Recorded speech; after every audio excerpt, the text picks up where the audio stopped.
cette phrase, le début.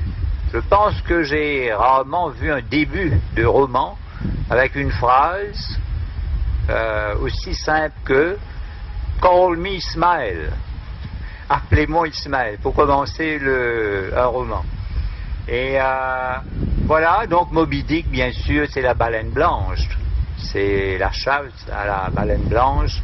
Mais à l'époque, je ne voyais pas encore parce que j'étais adolescent, je ne voyais pas que c'était plus qu'un voyage en mer, que la chasse, et que il y a une allégorie. La baleine blanche n'est pas seulement la baleine blanche. Et c'est pas une histoire de vengeance seulement. Donc Moby Dick, Kidnap, Treasure Island, et puis bien sûr, tout de suite après, c'était le double assassinat à la rue Morgue de Edgar Allan Poe. Et j'ai appris bien plus tard que c'est le premier des detective story.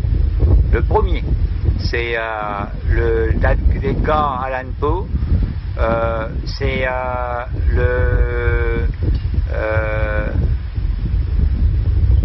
C'était donc peut-être le premier. Il y a eu après, donc bien sûr Conan Doyle, Sherlock Holmes, et plutôt ici c'est le chien des Baskerville. Encore une fois, c'est dans d'autres contrées, c'est loin de Maurice, et il y a eu aussi, il faut le dire, aussi le Mort sur le Nil d'Agatha Christie. Et ici, là, c'est un autre pays, c'est l'Égypte. Donc lorsque je lisais ce texte, bien sûr, il y a une histoire, donc c'est une enquête policière, mais au-delà de tout ça, c'était aussi donc je me retrouvais donc en Égypte et je me retrouvais donc en croisière sur le Nil. Encore une fois, toujours la mer, l'eau. Et puis bien plus tard, un peu, donc encore une fois des histoires policières. C'est la pipe de Maigret, par exemple. Donc cette fois-ci, j'étais à Paris, dans les rues de Paris, un Paris peut-être de fiction, mais Paris quand même. Donc il y a, grâce à tout ça, donc ces lectures, donc m'ont permis donc de voyager, avant de voyager réellement. Et puis après, donc j'ai commencé à voyager. Je peux dire que j'ai beaucoup voyagé, mais peut-être c'est rien du tout. C'est une goutte d'eau comparée au voyage de Jean-Marie Leclésio. J'ai été, alors je me souviens, c'est là le voyage réel, et c'est à Hue par exemple, à Hue au Vietnam, c'est une ville francophone au Vietnam. Et à Hue, est-ce que j'ai voyagé? Cette fois-ci, c'est bizarre. Parce que je voyageais, là c'est au présent, là, parce que j'étais là-bas. Donc je voyais des endroits qui avaient été bombardés, des bunkers, etc. Donc lorsqu'on voyage dans l'espace, on va dire, puisque lorsqu'on dit voyage, il faut préciser aussi qu'on voyage, pas seulement dans l'espace, mais dans le temps aussi. Donc en voyageant, me rendant à Hue, voyage dans l'espace, à Hue je voyais ces souvenirs de la guerre du Vietnam, qui a marqué ce pays, il faudrait même dire des guerres qui ont marqué ce pays, et donc là c'était un voyage dans le passé. Un voyage dans le passé, donc tout ce que je voyais évidemment c'était donc les souvenirs. Hue, la ville elle-même a été bombardée pendant une nuit, toute une nuit, parce que les Viet Cong s'y trouvaient. Donc a été bombardée par les B-52 de l'armée américaine. Donc c'était cette fois-ci voyage dans le temps en même temps. Mais quoi qu'il en soit, les voyages se déroulent à la fois dans l'espace et dans le temps. Dakar, bien sûr, les côtes de Dakar, parce que de là étaient partis donc les esclaves. L'Atlantique est là, et là c'est le souvenir de l'esclavage, et bien sûr de Dakar aussi il y a des esclaves qui sont venus, pas seulement de l'autre, sont allés de l'autre côté de l'Atlantique, mais qui sont venus aussi dans l'océan Indien et à Maurice peut-être. Donc il y a ça, mais encore une fois, voyage dans l'espace, mais en même temps, là, voyage dans le temps. Et aussi, donc là, les voyages, c'est en Angleterre, à Stratford-upon-Avon, le lieu de naissance de Shakespeare. Et je ne sais pas si c'est ça, je vois son lit, je ne sais pas si c'était vraiment le lit de Shakespeare. Enfin, passons, c'était bien le lieu de naissance de Shakespeare. Mais ce que j'ai découvert, c'est en même temps, dans la cour du jardin, il y a une sorte de buste de Rabindranath Tagore. Et on n'en parle pas, mais dans la cour. On était déjà dans le domaine de l'interculturel, dans la cour. Là, il y a donc une sorte de buste de Rabindranath Tagore. On ne sait pas comment c'est arrivé là. Et en même temps, Tagore, c'est les textes de Tagore, c'est l'Inde, c'est Shantiniketan. Vous voyez donc, on est constamment en voyage, on dirait à chaque minute. Alors voilà, donc il y a récemment, on était aux États-Unis, un peu grâce à Martha. On était en tournée aux États-Unis.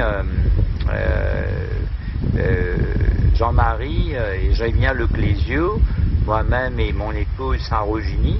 Donc lorsqu'on s'est rendu, on est allé bien sûr après à New York, c'était le premier voyage aux États-Unis, et lorsqu'on est allé à Central Park, donc on voyage là, Central Park, mais Central Park me rappelle ce que j'ai lu.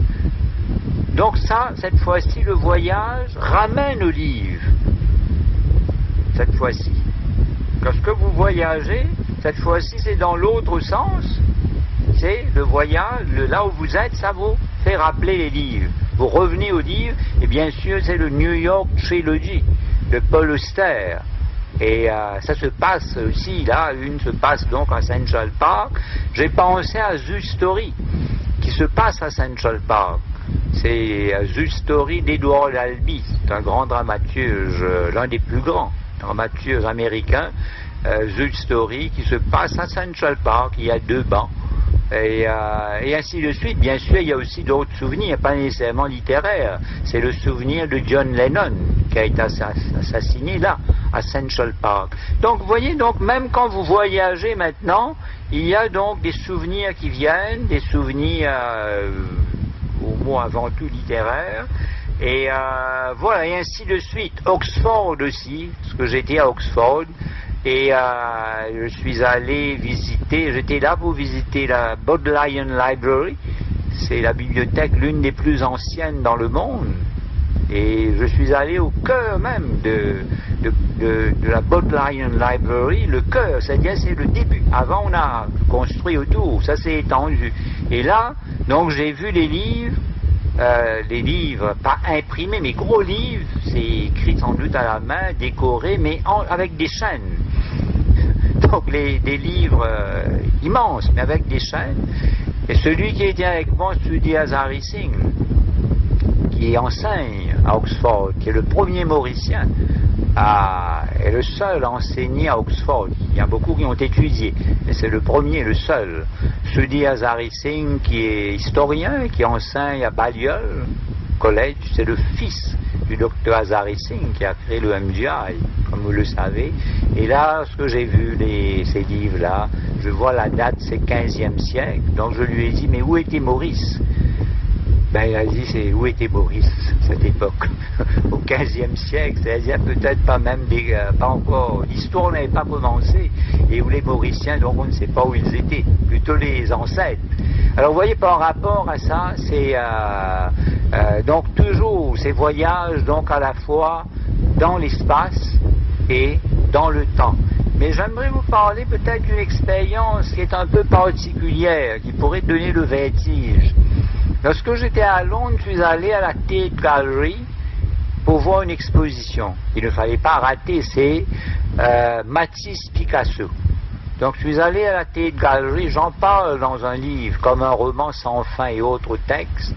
Donc j'ai vu un tableau de Matisse, de Moroccans, des Marocains, Moroccans, c'est dans une rue du Maroc. J'ai vu ce tableau, j'en parle comme un roman et autres textes. Et puis lorsque j'étais à New York, là où on était, à l'hôtel Wellington, c'est pas loin de MoMA, Museum of Modern Art, qui est très connu. Donc on est allé là-bas, et là, tout à coup, je tombe sur le tableau. Et puis j'ai attendu, il y avait quelques personnes, et puis je suis allé seul en face du tableau, comme à la tête galerie. Donc c'est le même tableau qui est là, il n'y en a pas deux, trois. Et en fait, le tableau appartient à MoMA. C'est-à-dire le Museum of Modern Art avait prêté le tableau à la Tate Gallery à Londres. Et donc le tableau qui était là, c'était le même tableau que j'avais vu. Donc le tableau me suit, je ne sais pas si je suis le tableau. Donc vous voyez, ça fait loin, venant de Maurice. J'avais vu le tableau à Londres, je retrouve le tableau à New York. Et ça parle de quoi? Ça parle d'un autre pays, le Maroc. Parce que c'est une rue au Maroc, The Moroccans. Alors donc, vous ne savez plus, c'est que peut-être je dois revenir sur ce tableau pour en parler. Donc c'est le même tableau qui est là, et voilà, donc c'est en même temps pour signaler aussi qu'on voyage certainement, je viens de dire, pas seulement dans l'espace, contrairement à ce qu'on pourrait croire, mais aussi dans le temps, dans l'espace-temps, on va dire. Parfois ça devient un peu plus complexe, mais qu'on peut voyager aussi par un tableau. Le tableau The Moroccans, ça fait voyager. On est déjà, parce que grâce à Matisse, on est déjà dans une rue au Maroc. Alors voilà, c'est bien sûr, donc je pourrais énumérer des livres que j'ai lus un peu bien après. C'est où, en lisant Ulysses de James Joyce, donc j'étais à Dublin. Et en plus, quand vous lisez le livre Ulysses de Joyce, c'est un livre qui fait 900 pages, même plus, 960. C'est un des grands monuments de la littérature mondiale. Et donc, je suis dans les rues de Dublin, et en fait, ça dure une journée. 960 pages pour une journée, hein, pour décrire une journée. Et donc, lorsque je lis le livre, donc je suis là, à Dublin. Voilà, c'est le miracle de la littérature. Et donc, je pourrais parler beaucoup donc de d'autres livres. Et donc, mais je dois dire que de tout ce que je viens d'énumérer, tableaux, tous les genres littéraires, poésie, théâtre, etc., je pense que le roman, c'est le genre littéraire par excellence du voyage. Je ne sais pas ce que pense Martha ou Jean-Marie, mais je pense que le roman, c'est le genre par excellence. Lorsque j'ai dit que les livres ont des ailes, en fait, ce sont les mots qui ont des ailes. Les mots volent et vous font voler. Alors, voilà, c'est mes voyages, donc, dans l'espace ou le temps, comme vous l'avez constaté, donc, sont plutôt littéraires. Alors voilà, donc je m'arrêterai ici. Si vous avez des questions, donc j'y répondrai volontiers, mais peut-être juste un dernier point. Je vous ai parlé de Kidnap, mais je dois dire que j'ai voyagé aussi en lisant Le Petit Larousse. Hein. Je suis né à Port-Louis. À l'époque, il n'y avait qu'une chaîne, il n'y avait pas de télé, il n'y avait qu'une chaîne radio de la MBS, comme on disait, Mauritius Broadcasting Service, l'ancêtre de la MBC. Donc il n'y avait pas beaucoup, donc là où j'habitais à Rue Condé, donc je lisais avant d'avoir les livres. Je regardais les dictionnaires. Par exemple, le Petit Larousse illustré, il n'y avait pas encore la couleur, bien sûr, mais je regardais les dessins. Par exemple, il y avait les fleurs, donc je regardais, il y a une page fleurs, une page donc les oiseaux, donc je regardais. Bien après, il y a eu des photos en noir et blanc, donc par ça je voyageais. Donc je voyage par le dictionnaire, et je crois que Bernard Pivot, lui aussi, il a fait le même aveu aussi. C'est que ses premiers voyages, lui c'était par le dictionnaire. C'est pour cette raison que lorsqu'il est allé à Sarajevo, après le bombardement de Sarajevo, on avait bombardé tout, on avait bombardé la bibliothèque. On voulait détruire même la mémoire Johann Gottisolo a parlé de mémoricide, destruction de la mémoire. On a détruit même la bibliothèque avec des bombardés. Pivot est allé là-bas avec un container plein de livres, et ces livres étaient des dictionnaires français, illustrés. Vous voyez un peu, c'est un peu en songeant à ça, il a dit que s'il y a des jeunes, des enfants, il est bon de donner, de leur apporter quel livre, de leur apporter des dictionnaires. Ça ne m'étonne pas. C'est un peu en pensant à ça, à cette action de Pivot, que on a pensé ici à la FIC, à ce projet qui s'appelle Livre Potus. Donner des livres et des livres de fiction. Des fictions en fonction de l'âge. Voilà. Et je pense que Jean-Marie vous dire un mot aussi. Je pense que lui aussi l'a déjà dit. Il a été un grand lecteur de dictionnaires. Ben, je m'arrête ici, Clyde. Oui, je crois qu'on aura l'occasion peut-être d'interagir. Je sais que certains sont venus avec des questions, d'autres avec des livres. Donc on pourra parler de toutes ces expériences. Il est vrai que moi aussi, quelques dizaines d'années après moi-même Issa, je voyageais à travers des livres, à travers surtout des livres de géographie. Et un peu plus tard, à travers les films, où on parlait des États-Unis, de la Caroline du Nord, d'où vient Martha. Martha, vous qui avez eu l'occasion de découvrir l'île Maurice à travers ses contes, ses récits, avant de venir à la rencontre de son peuple et de ses passions, est-il facile aujourd'hui de traverser les frontières? Je vais dire que oui. Bonjour tout le monde, je voudrais d'abord vous remercier de m'accueillir dans votre pays, que je trouve absolument charmant, et l'accueil des gens est très chaleureux. Pour moi, je vois la vie comme un voyage, et je dois dire que même si je suis maintenant quelqu'un qui enseigne la littérature francophone et la langue française, les livres n'étaient pas mon point de départ pour le voyage. Moi, j'ai commencé par les voyages réels à cause de ma vie familiale, où mes parents se sont divorcés quand j'étais très jeune, et mes frères et sœurs étaient beaucoup plus âgés que moi. J'étais la surprise dans la famille, et malheureusement je n'avais pas beaucoup de livres à ma disposition, mais je voyageais par la musique de mes frères et sœurs qui jouaient du piano, et aussi par la musique des années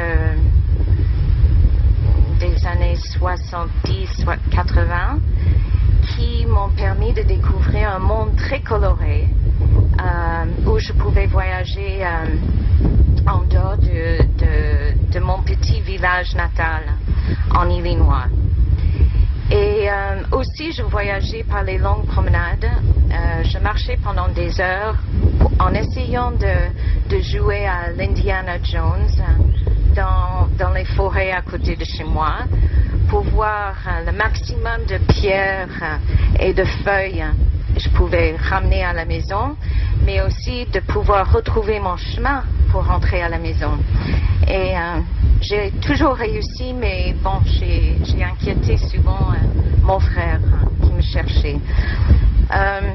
Mais mon premier voyage qui m'a mis en contact avec la langue française était un voyage avec mon père, et nous sommes allés au Québec. Et ce voyage m'a vraiment transformée, parce que j'ai vu des panneaux arrêts. J'ai vu des panneaux de musées, de restaurants où tout était en anglais, mais aussi en français. Et un soir, lorsque nous étions au restaurant, j'ai entendu une femme chanter en français. Et c'était encore un effet hypnotique sur moi. Et je me suis vouée à apprendre cette langue et à voyager en France. Donc, au lycée, j'ai essayé d'apprendre la langue, mais sans beaucoup de succès. J'ai dû redoubler, je n'étais pas très forte. Mais j'ai découvert en même temps la littérature des professeurs qui avaient étudié dans les écoles Ivy League. Et grâce à ces littératures, surtout de Virginia Woolf, j'ai découvert un monde imaginaire qui n'était pas forcément lié au voyage, mais au ressenti de l'individu face au monde.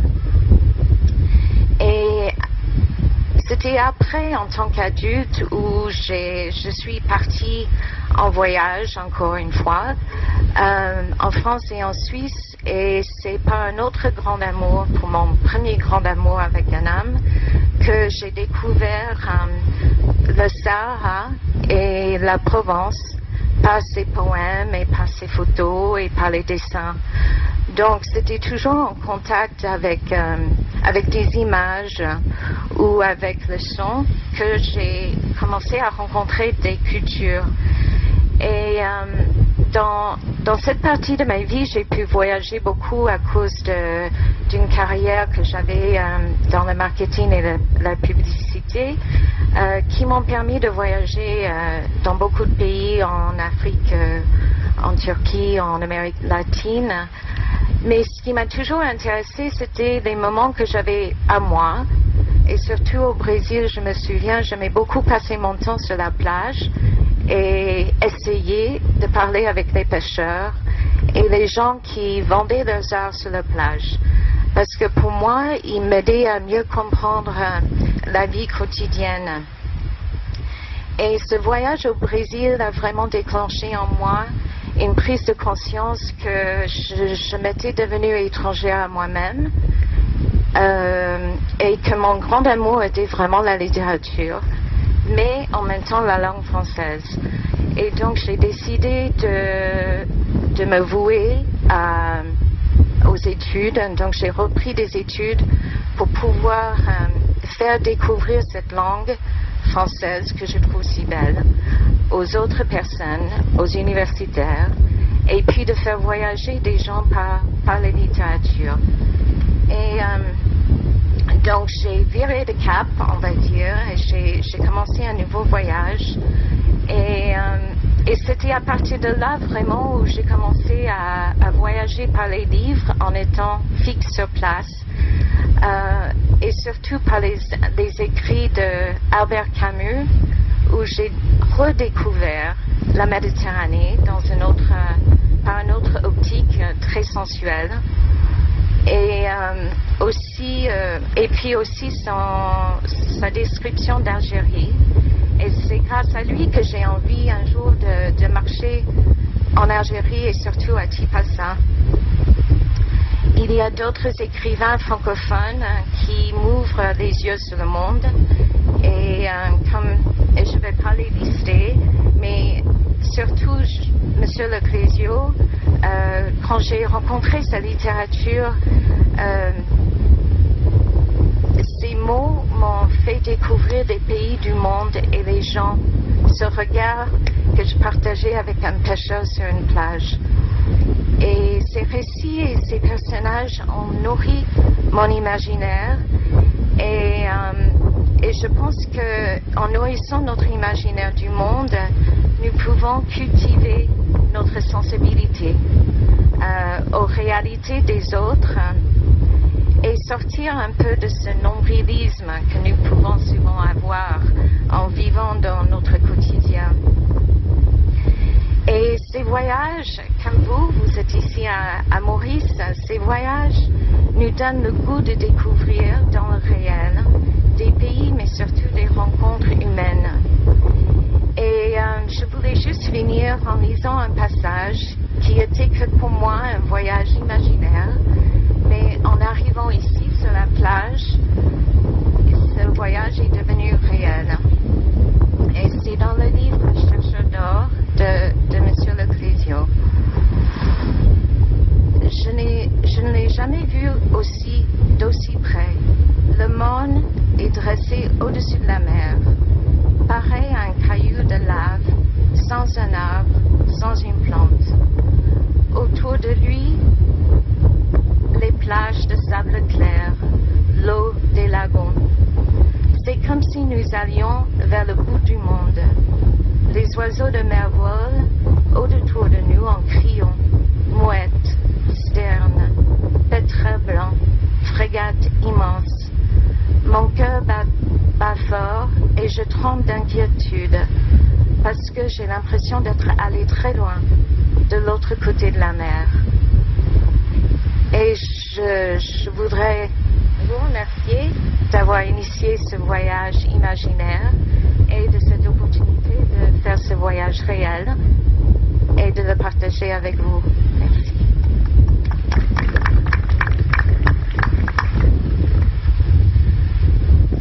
On aurait pu dire quelle belle chute, puisque quelque part, à l'ombre de ce morne qui nous contemple et que nous contemplons, même en profitant du soleil, nous sommes ici à la pirogue pour, certes, vivre de belles émotions, mais aussi les partager. Jean-Marie Leclésio, un 4 novembre 2008 à Stockholm, vous disiez « Les livres qui m'ont le plus marqué, ce sont les collections de récits de voyage, pour la plupart consacrés à l'Inde, à l'Afrique et aux îles Mascareignes. Dans la vie médiocre d'une petite bourgade de province endormie au soleil, ces livres m'ont donné le goût de l'aventure, ils m'ont permis de pressentir la grandeur du monde réel, de l'explorer par l'instinct et par les sens, plutôt que par les connaissances. Racontez-nous, ce matin, cette vie d'explorateur. »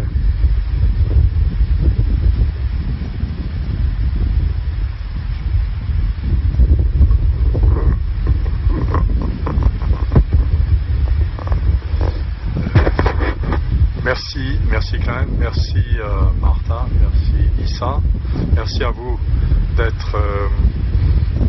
d'affronter le vent et le soleil. Je suis très très touché de pouvoir vous parler ce matin.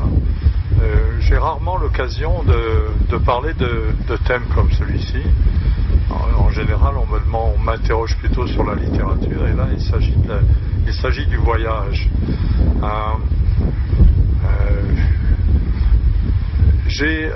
J'ai commencé ma vie en étant très sédentaire, je ne bougeais pas du tout. Non pas que je n'avais pas envie de voyager, mais en tant qu'enfant, je ne pouvais pas voyager. C'était la guerre et l'après-guerre. J'étais à Nice. J'étais mauricien, mais je ne savais pas que j'étais mauricien. Je savais que Maurice existait. Quand j'allais en classe, je parlais de Maurice, les gens me disaient Saint-Maurice. Et nous, à l'époque, on ne savait pas où était Maurice en France. Il y avait très peu de gens qui s'intéressaient à cet endroit. Et donc, c'était une part de moi-même que je cachais. Et j'étais sédentaire parce que après la guerre, on n'avait pas la possibilité de circuler. Mon père était en Afrique, je ne pouvais pas le rejoindre. L'océan était miné. Les bateaux de passagers ne pouvaient pas circuler. Dès que le moment s'est présenté, j'avais 8 ans, je suis allé le rejoindre en Afrique, mais jusqu'à 8 ans, j'ai vécu enfermé. Et mes seuls compagnons de jeu, hormis mon frère, c'était les livres. Et j'avais eu la chance d'avoir dans la bibliothèque de ma grand-mère une collection parfaite de romans de la fin du 19e siècle. Je pourrais dire que j'ai appris à lire en lisant Maupassant. C'était pas des livres d'enfants du tout, il y avait des images, des livres illustrés, il y avait des images très troublantes dans ces livres. Une vie en particulier, qui est un livre assez dur sur la condition féminine. Je lisais ça comme si c'était une histoire merveilleuse pour les enfants. Je lisais aussi les dictionnaires. Il y avait dans la bibliothèque de ma grand-mère une collection qui s'appelait Dictionnaire de la conversation. Ça avait été édité dans les années 1850 pour que les femmes qui n'allaient pas à l'époque à l'école puissent ne pas faire honte à leur mari et soient capables de parler de n'importe quoi. Un dictionnaire de la conversation, je lisais ça. J'avais donc des éléments pour une bonne conversation. Et il y avait d'autres dictionnaires, des encyclopédies, comme a dit Issa, illustrés, il n'y avait pas de photos, c'était des dessins, des planches qui montraient les animaux, les plantes, les fleurs, les poissons. On découvrait le monde par le truchement de ces livres. Et il y avait surtout les livres qui provenaient de la bibliothèque de mon arrière-grand-père, qui était mauricien, et qui avait collectionné ici des livres concernant les mascareilles. Et par le jeu des héritages, toute cette collection de livres était arrivée chez mon grand-père, le mari de ma grand-mère. Lui était mauricien, ma grand-mère n'était pas mauricienne. Donc il y avait tous ces livres. Et j'ai commencé à les lire. Il y avait Marco Polo, les voyages de Marco Polo. Il y avait des livres plus rares comme les relations d'après de Manvillette ou de l'abbé Lacaille sur Maurice. Je lisais ça, ça me semblait des livres de fiction. Je ne savais pas de quoi ça parlait. Et un petit livre avait retenu mon attention, c'était les voyages de François Le Gars. François Le Gars est un des premiers Français à avoir atterri à Maurice, à l'époque où c'était encore une possession hollandaise. Il faisait partie d'un groupe de protestants qui partaient des Pays-Bas et qui devaient coloniser une île qu'ils appelaient l'île d'Éden. On ne savait pas trop où était l'Éden, mais on imaginait que c'était par là. Et ils ont été débarqués, ils ont été trompés, on les a débarqués à Rodrigue. Et le gars a survécu, là, tant bien que mal. Ils ont construit finalement un radeau, ils sont arrivés jusqu'à Maurice, ils ont été emprisonnés par le gouverneur hollandais de Maurice. Et il a relaté tout ça dans ce récit. Et il y a en partie quelque chose qui m'intéresse beaucoup dans ce récit, c'est la description du dodo. Et je lisais ça enfant, je croyais que cet animal existait. Je croyais que c'était la réalité, qu'on pouvait le trouver dans ce pays lointain. Et on décrit le dodo comme un animal très sentimental. C'est d'abord, il formait un couple unique pour la vie, comme font beaucoup d'oiseaux. Et ensuite, c'était un animal qui ne supportait pas l'enfermement. En réalité, le dodo a disparu parce que quand on l'enfermait derrière une palissade ou qu'on voulait l'exporter vers un zoo, il se laissait mourir de faim. Et surtout parce qu'il était séparé de sa compagne. Il ne supportait pas la solitude, il ne supportait pas l'enfermement. Donc la description du dodo, et il y a en particulier dans le livre de François Le Gars la description d'un mariage de dodo. Les dodos organisaient des mariages, c'est-à-dire qu'ils avaient, lorsqu'il y avait des enfants dodo, la famille guidait le dodo mâle vers un groupe de dodo où se trouvait un dodo femelle, et là avaient lieu les présentations. Et s'ils se plaisaient, ils étaient unis pour la vie. Et le gars raconte ça en des termes qui sont très drôles et en même temps très émouvants. Donc c'était ces livres que je lisais enfant, et je peux dire que j'ai connu une Maurice qui n'existe pas, une Maurice complètement mythique, fabuleuse, grâce à ces livres. Et ça m'a donné le goût, non pas du voyage, mais le goût de l'aventure par les mots. Parce que je crois que on peut voyager sans rien voir, mais on peut ne pas voyager, ne pas bouger et connaître le monde par les livres.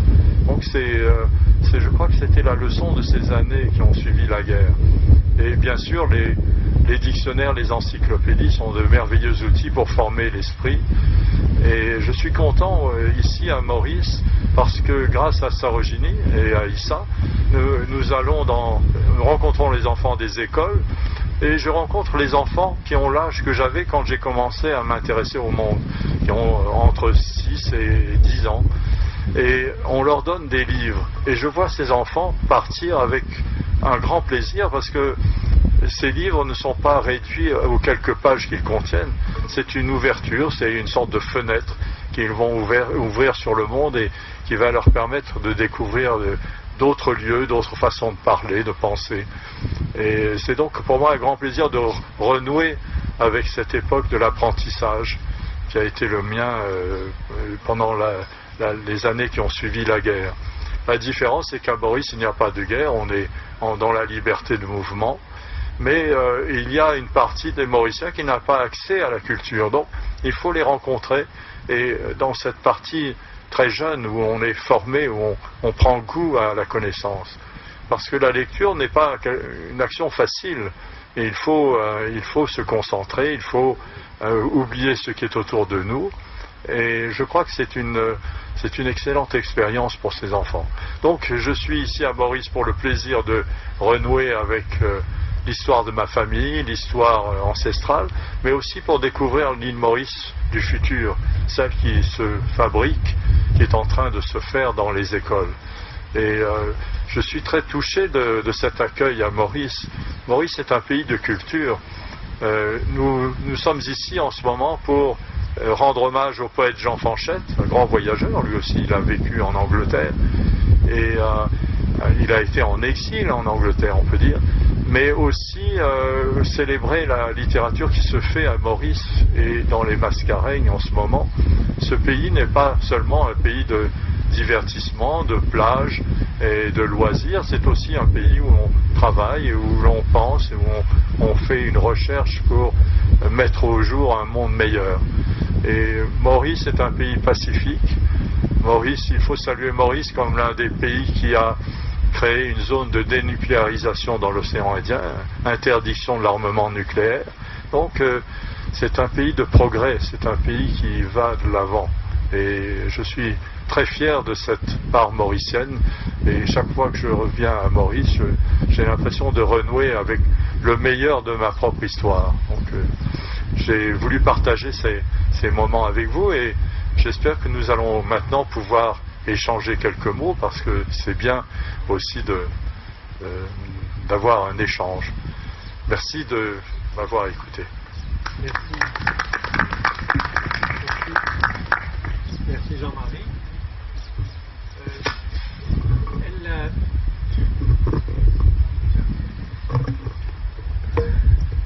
Je voudrais peut-être, pour débuter ces échanges, cette interaction, passer la barre à quelqu'un qui aurait pu être ici, mais qui a voulu plutôt écouter avant de peut-être réagir. Donc je voudrais passer la barre à Florence Noisville, qui est journaliste, critique littéraire et écrivain de nationalité française. Et donc elle s'est lancée dans le journalisme et entre au journal Le Monde en 1994 comme critique littéraire. Après avoir été chef adjointe au Monde des livres, elle y est actuellement responsable de la littérature étrangère. Ses livres, puisqu'elle écrit aussi, sont traduits en 13 langues et elle est avec nous pour quelques jours. Et je voudrais donc peut-être, Florence, est-ce que vous pourriez nous partager quelques réflexions sur nos échanges de ce jour ? Oui, merci. C'est un peu impressionnant parce que vous me prenez de court et j'avais pas du tout préparé quoi que ce soit. J'étais totalement dans le plaisir de vous écouter les uns et les autres.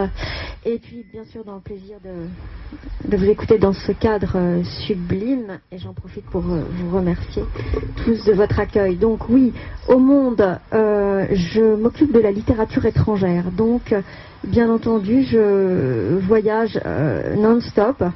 Martha a dit ma vie est un voyage et c'est une jolie formule que je pourrais reprendre à mon compte si elle m'y autorise. Et dès que je mets le pied dans un avion, je suis heureuse d'aller rencontrer bien entendu la diversité littéraire, la façon dont on crée, dont on invente, dont on écrit et dont on fait voyager ses lecteurs un peu partout dans le monde. Mais je voulais juste mettre le doigt peut-être sur une autre forme de voyage dont il a peu été question et qui m'intéresse moi cette fois en tant qu'auteur. Je dis ça avec toute la modestie qui s'impose bien sûr dans ces lieux et en cette compagnie.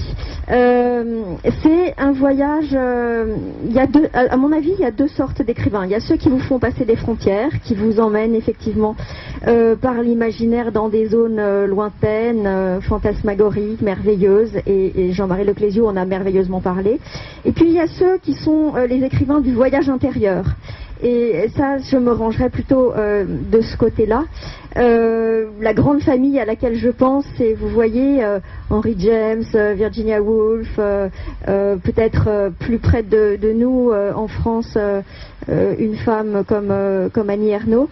Alors le voyage intérieur, c'est celui qui consiste à descendre très loin en soi pour fouiller dans la psyché, les émotions, les sentiments, tout ce qui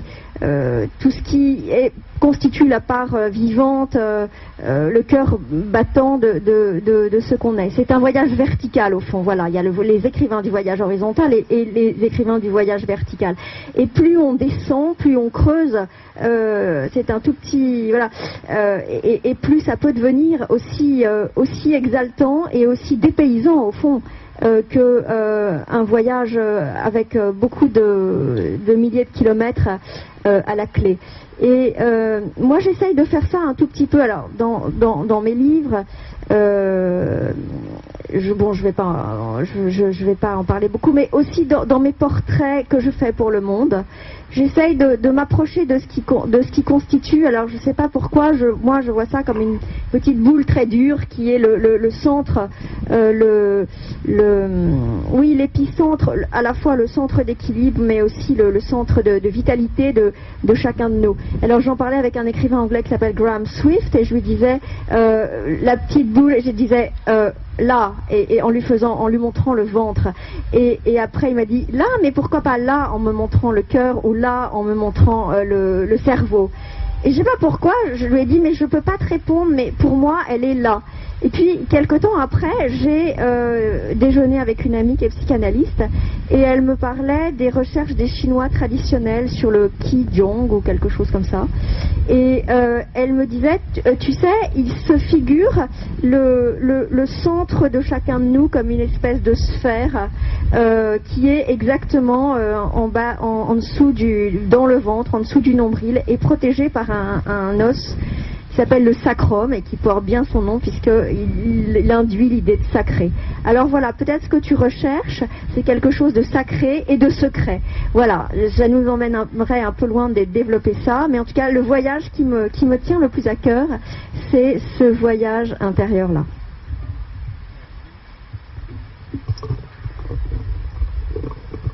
Belle formule d'un connais-toi toi-même.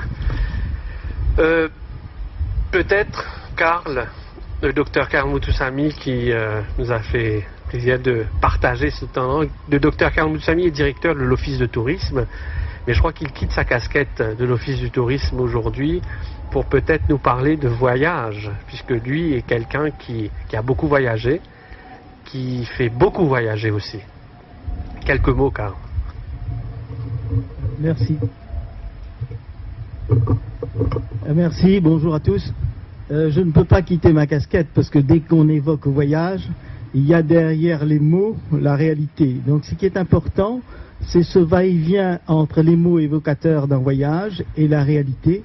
Et je pense qu'on a compris, parce que qui dit voyage dit recherche d'une émotion. Il y a derrière la préparation du voyage souvent une année d'attente. Et l'année d'attente, c'est donc la façon de concocter donc ce menu, d'en parler, d'avoir effectivement ce sentiment qu'on va découvrir quelque chose d'exceptionnel.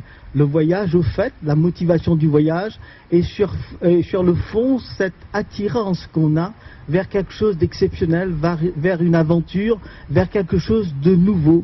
Et c'est important à l'ère de la communication moderne qu'on s'attarde encore une fois sur le volet humain, le volet culture.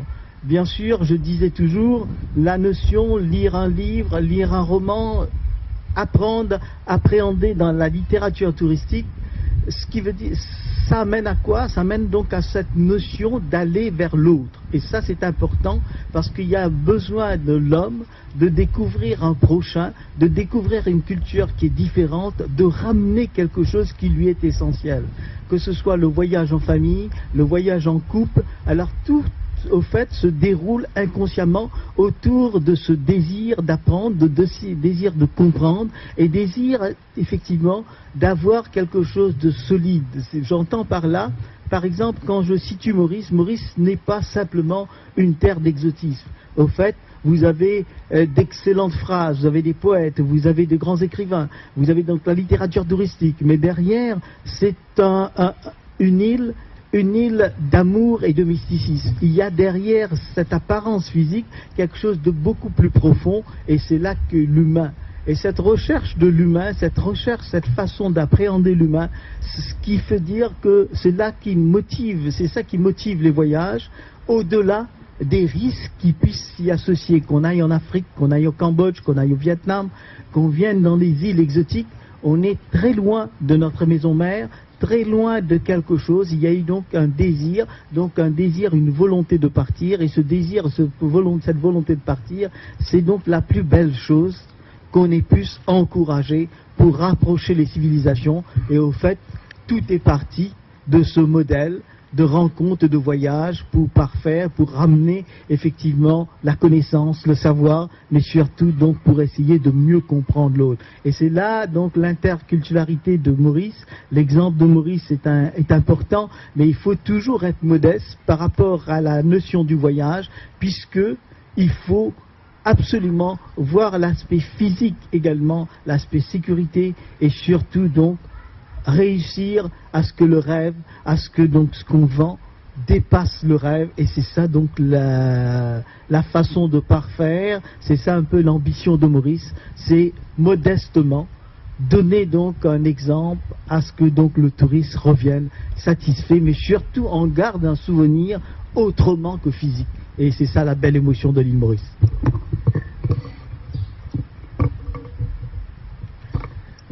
Merci Karl. Oui, c'est deux belles interventions, l'intervention de Florence Noisville et l'intervention de mon ami Karl Moutoussamy, qui, il faut le rappeler, est un littéraire, hein, pour moi perdu dans le monde du tourisme, mais qui est toujours là, donc je retrouve un peu donc la force, un peu de son verbe.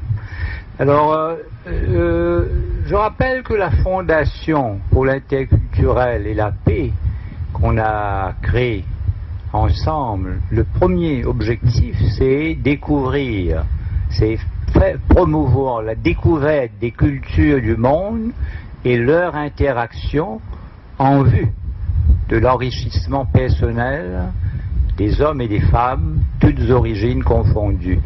Évidemment, donc, promouvoir la découverte des cultures du monde et leur interaction. Comme je dis toujours, ce ne sont pas les cultures qui se rencontrent. On ne voit pas deux cultures se rencontrer, s'embrasser. Ce sont les hommes et les femmes qui se rencontrent. Et à travers ces hommes et ces femmes, ce sont les cultures. Ça passe par les rencontres, c'est entre individus. Évidemment, les rencontres entre individus, donc on les rencontre en voyageant, bien sûr, en voyageant, comme j'avais dit au début, en voyageant physiquement, mais aussi en voyageant par les livres, parce que lorsqu'on lit un auteur, donc on voyage vers lui, vers l'autre. Et c'est le voyage, en principe, c'est d'un pays à l'autre, voyage physique ou par les livres, ce voyage, en principe, est d'essence interculturelle. Alors, voilà, donc je pense qu'il est important de faciliter les rencontres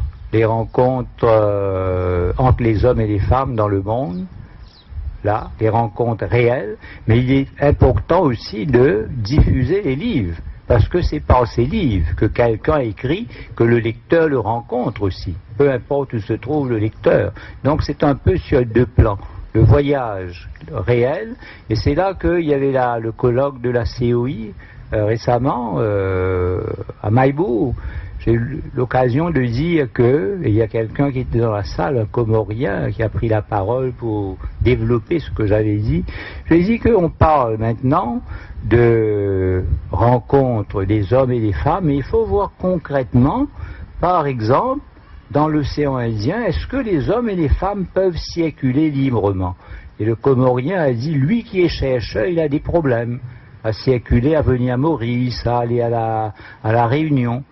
On se méfie de lui, je ne sais pas pour quelle raison, mais peu importe, il faut faciliter concrètement les voyages. Il faut faciliter ces rencontres physiques, on va dire, entre les hommes et les femmes, tout pays confondu. Et Jean-Claude Delestrac a dit que, secrétaire général de la COI, qui présidait la table ronde, il a pris l'engagement public, mais on ne sait pas à ce que ça va aboutir, de créer un couloir à Plaisance pour la COI, c'est-à-dire les habitants des îles de l'océan Indien, un couloir spécial. Lorsqu'ils viennent, il y aura un petit peu ces facilités, en espérant que les autres îles vont suivre cet exemple. Et en pensant, il l'a dit, en pensant en particulier à la Réunion. Moi-même, je me suis rendu à La Réunion, j'ai vu que l'accueil n'est pas, il n'y a plus de visa, mais c'est pas ce que ça devrait être tout de même. Alors voilà. Merci. Merci, ça. La parole circule. Est-ce que vous voudriez dire quelque chose? Parce que, rapidement, je vous ai rencontré, vous êtes avec votre époux, client à la Pirogue, mais vous faites un métier magnifique qui est bibliothécaire. Est-ce bien cela? Et vous venez de Venise, encore plus belle ville, même si actuellement vous êtes à Lille, où il pleut quand même un peu. Je m'excuse parce que je ne parle pas bien français, d'abord. Et c'était un vrai surprise d'être ici avec vous. Et oui, j'étais bibliothécaire dans mon pays. Et oui, c'est toujours un voyage, la culture et surtout lire des livres. Et c'est un voyage, comme vous avez dit, que c'est oui, c'est dans l'espace, dans le temps, et pour moi c'est surtout un voyage intérieur. Alors c'est un découvert et c'est un plaisir toujours important. Oui. Si je peux poser une question. Oui, je voudrais savoir quel est le livre que vous aimez le plus et lequel vous êtes plus attaché pour l'émotion, pour la signification qu'il a pour vous.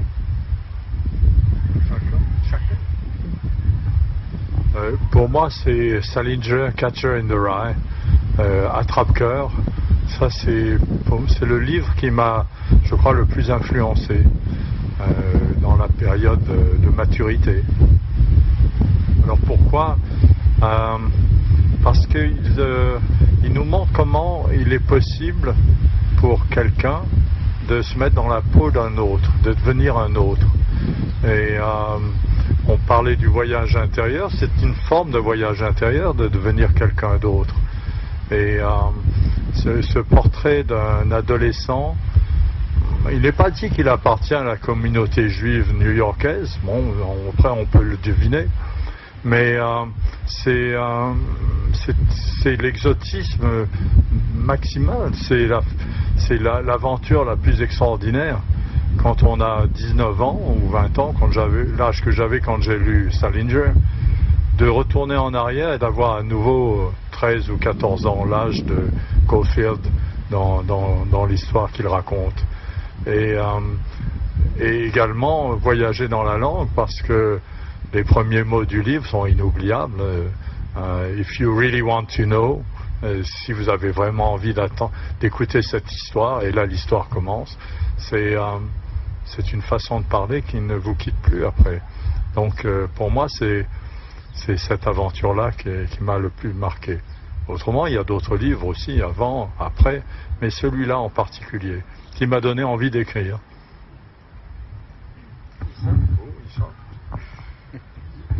Question difficile, parce qu'il y a tellement de livres, il y a des dizaines, des centaines.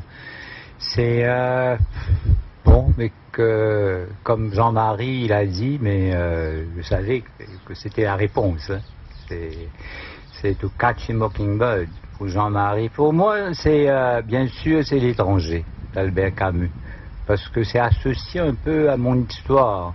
C'est que je dis que lorsque Camus, on a eu la nouvelle de la mort de Camus dans un accident, l'ambassade de France avait organisé au théâtre de Port-Louis une rencontre.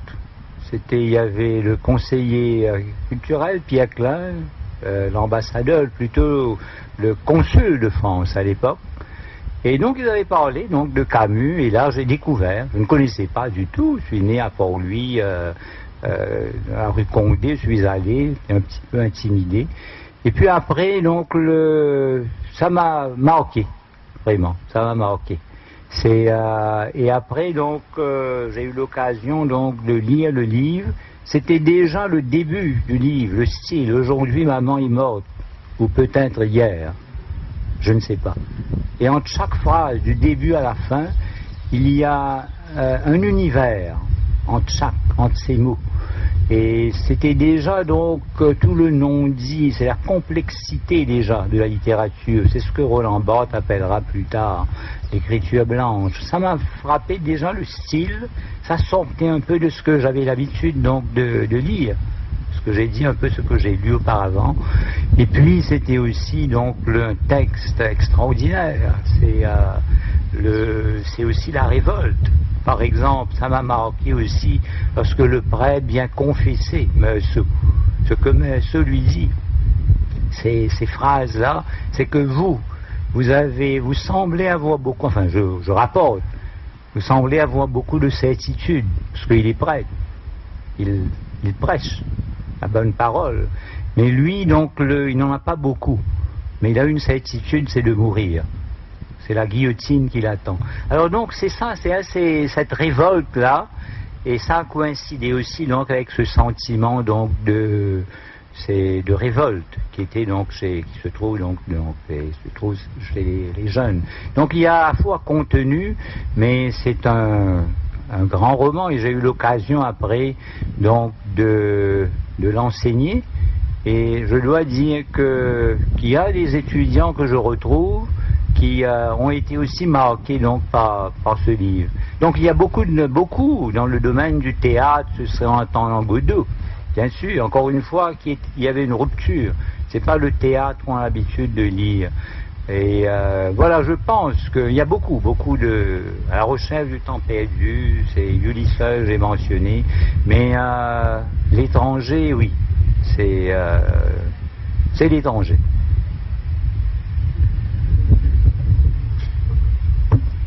Bon, moi je pense que je dirais que j'en ai deux. Un qui m'a beaucoup influencé lorsque j'étais au lycée, c'est un livre de Virginia Woolf qui s'appelle en anglais A Room of One's Own, une chambre à soi. Et ce livre m'a beaucoup influencé parce que à l'époque j'étais à une école on peut dire bohème pour les filles dans les montagnes en Pennsylvanie, et ce livre parlait beaucoup de la femme qui ose ne pas se mesurer à des mesures de l'autre. Donc si quelqu'un a une mesure, il ne faut pas utiliser ça pour mesurer sa propre valeur. Et ça m'a donné beaucoup de confiance lorsque j'étais adolescente. Et en tant qu'adulte, ou quand j'ai fait mes études littéraires, je pense que Camus m'a beaucoup influencé, mais je pense que le livre de lui qui m'a plus influencé, c'est Noces. Je ne sais pas si vous connaissez. Ce sont des collections d'essais lyriques qui parlent de son union sensuelle et métaphysique avec la Méditerranée, mais aussi avec le peuple algérien. Et ce livre m'a beaucoup influencé à cause de cette union presque mystique que nous avons avec les êtres humains.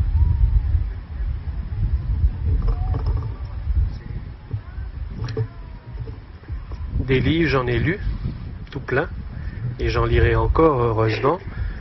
Celui qui peut-être a eu le plus de sens pour moi a été et toujours Petrus Mok de Malcolm de Chazal, puisque étudiant là-bas en France, c'est cet ouvrage qui m'a donné envie de revenir à l'île Maurice et de repartir de temps en temps, mais surtout de revenir à l'île Maurice, donc autour de thèmes chers à Malcolm de Chazal. Et c'est un livre qui m'apprend continuellement à écouter chanter les fleurs, parler les fleurs, écouter parler les pierres, et dans cet éloge de l'île Maurice profonde, qui est ma patrie, mais qui est aussi un pays que vous êtes en train de découvrir.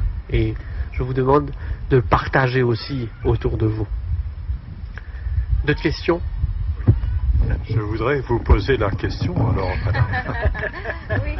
N'échappez pas. C'est une histoire très longue. C'est impossible de... oui, je n'ai pas un livre, un écrivain particulier. Moi, j'adore tous les livres qu'avec les mots, ils font rêver. Avec la simplicité et la poésie. Alors, n'importe quoi, l'histoire, mais pour moi, sont très importants les paroles et comme ils sont liés entre eux. Mais madame, un livre. Un livre. J'en ai tellement beaucoup. Moi, j'aime bien l'écrivain américain, sud-américain. Et, pour exemple, j'ai un livre que j'aime beaucoup de Isabel Allende, il s'appelle Eva Luna. Oui. Parce que toujours quand je le lis, quand je l'ai lu, je pensais à la formidable combinaison de deux mots et toujours je disais mais où elle veut me ramener. C'est toujours un appât, un découvert, ça fait vraiment rêver. Oui.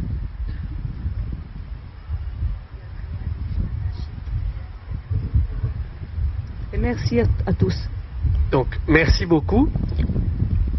Dans ces jardins, il y a quelques rafraîchissements, quelques petites douceurs, mais aussi douceurs salées qui nous attendent. Donc, profitons de ce temps pour poursuivre cette rencontre, ce partage. Une fois de plus, Martha, Issa et Jean-Marie, merci beaucoup. Merci à tous. Il y a quelques étudiants de l'école hôtelière Saint-Gaëtan-du-Val.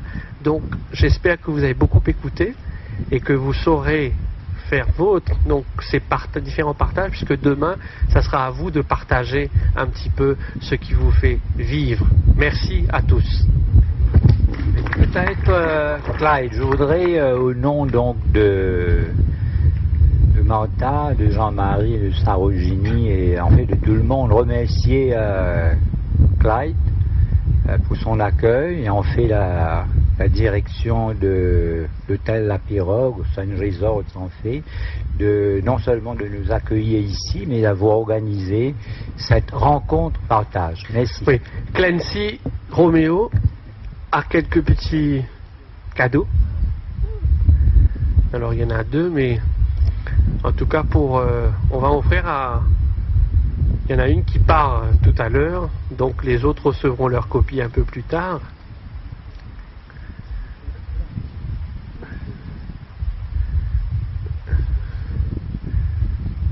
Alors Florence, elle est où Florence?